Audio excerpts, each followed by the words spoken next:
প্রিয় দেশবাসী, আজকের বাংলাদেশ এক ভয়াবহ পরিস্থিতির দিকে ধাপিত হচ্ছে। সরকার প্রণীত একটি দল এনসিপি, যার পরিচয় সম্পর্কে জনগণের জানা নেই, বিভিন্ন স্থানে মব ভায়োলেন্স চালিয়ে যাচ্ছে, শিক্ষা প্রতিষ্ঠানগুলোকে অরাজকতার সৃষ্টি করছে, ছাত্রদেরকে দুর্নীতির সুযোগ করে দিচ্ছে, শিক্ষা ব্যবস্থাকে পরিকল্পিতভাবে ধ্বংস করে দেওয়া হচ্ছে। এই সরকার ও তার উপদেষ্টারা অধিকাংশই বিদেশি নাগরিক। তাদের মধ্যে দেশের প্রতি কোনো ভালোবাসা নেই, বরং তাদের উদ্দেশ্য হলো দেশের অর্থনৈতিক ও ভৌগোলিক সম্পদ বিদেশির হাতে তুলে দেওয়া। চট্টগ্রাম করিডর ইতিমধ্যে বিক্রি হয়ে গেছে এবং এই বিষয়ে কোনো স্বচ্ছতা নেই।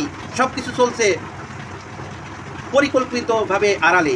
শেখ হাসিনা দীর্ঘ সময় ক্ষমতায় থেকে যে স্বৈর শাসন কায়েম করেছেন, তা দেশের গণতন্ত্র ও স্বাধীনতা জনগণকে ক্ষুব্ধ করে দিয়েছে। তিনি দেশকে ধ্বংস করে রেখে গেছেন, আর বর্তমান সরকার ধ্বংসস্তূপের উপর দাঁড়িয়ে দেশ বিক্রি করে দিচ্ছে। নির্বাচন থেকে এরা পালাচ্ছে, কারণ তারা জানে জনগণের রায় কী হবে। তারা পরিকল্পিতভাবে দেশে বিশৃঙ্খলা সৃষ্টি করতে চায়। আজকের ছাত্ররা লাখ লাখ টাকা খরচ করছে। প্রশ্ন হলো, এই অর্থ কোথা থেকে আসছে? এনসিপির মতো একটি নতুন দলের পিছনে এত টাকা কারা দিচ্ছে? এই প্রশ্নের কোনো স্বচ্ছতা উত্তর নেই।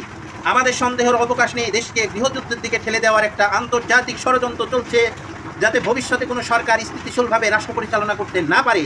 সেই ষড়যন্ত্র বাস্তবায়নে বর্তমান সরকার ও তাদের বিদেশি উপদেষ্টারা একত্র হয়েছে। তাই দেশবাসীকে সতর্ক থাকতে হবে। গৃহযুদ্ধ বা সংঘাত নয়, জনগণের ঐক্য ও সচেতনতা দিয়েই এই চক্রান্তের জবাব দিতে হবে। দেশ কারোর একার নয়, এই দেশের মালিক আমরা জনগণ।